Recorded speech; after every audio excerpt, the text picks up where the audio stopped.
শেষ জামানায় মদিনা, এই যে আমাদের মদিনা, এর গুরুত্বটা কমে যাবে।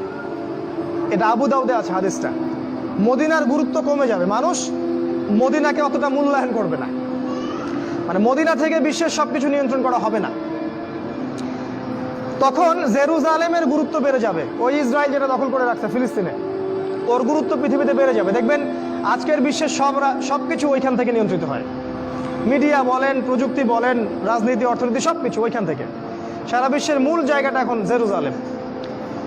নবীজি বলেছেন যখন এই অবস্থা হবে তখনই মালহামা শুরু হবে।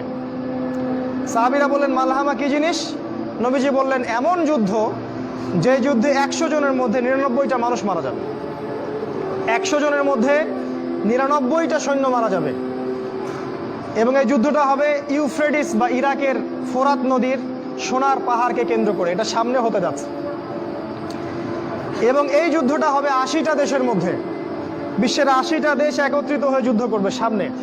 আপনি প্রথম বিশ্বযুদ্ধ দেখেছেন না, দ্বিতীয় বিশ্বযুদ্ধ দেখেছেন, এগুলো এই যুদ্ধের সামনে কিছুই না। এটা হবে পারমাণবিক যুদ্ধ, সামনে হতে যাচ্ছে। এবং প্রত্যেক দেশ 12,000 করে সৈন্য পাঠাবে এই যুদ্ধে। এরা সবাই মিলে যখন এই যুদ্ধে অংশ নিবে তখন এরা মুসলিমদের উপর ব্যাপক নির্যাতন চালাবে। সামনে হতে যাচ্ছে এটা। আগামী 5, 10, 15 বছরের মধ্যে আল্লাহ ভালো জানেন। আল্লাহ ভালো জানেন, আমাদের অনুমান 10 বছরের মধ্যে হতে পারে, 5 বছরের মধ্যে হতে পারে। নবীজি বলেছেন এই সময়, এই যুদ্ধের শেষের দিকে আল্লাহ পাক মুসলিমদের ত্রাণকর্তা হিসেবে একজনকে পাঠাবেন, যার নাম হবে ইমামুল মাহদি, যিনি মদিনা থেকে আসবেন। মক্কায় তার সাথে মুসলিমরা বায়াত করবে এবং তিনি মুসলিমদেরকে নেতৃত্ব দিবেন। এবং এই যুদ্ধের শেষের দিকে মুসলিমরা বিজয় লাভ করবে এবং মুসলিমরা কনস্ট্যান্টিনোপল জয় করবে এবং ওই জেরুজালেম তারা আবারও জয় করবে, যেটা ইসরায়েল দখল করে রাখছে। এবং সেই জেরুজালেম থেকে ইসলামী খেলাফত আবারও প্রতিষ্ঠিত হবে। নবীজি বলেছেন একটা কাঁচা বাড়ি, একটা পাকা বাড়ি বাদ থাকবে না যেখানে ইসলামের কালিমা চলে যাবে না। পৃথিবীর জনসংখ্যা কমে আসবে।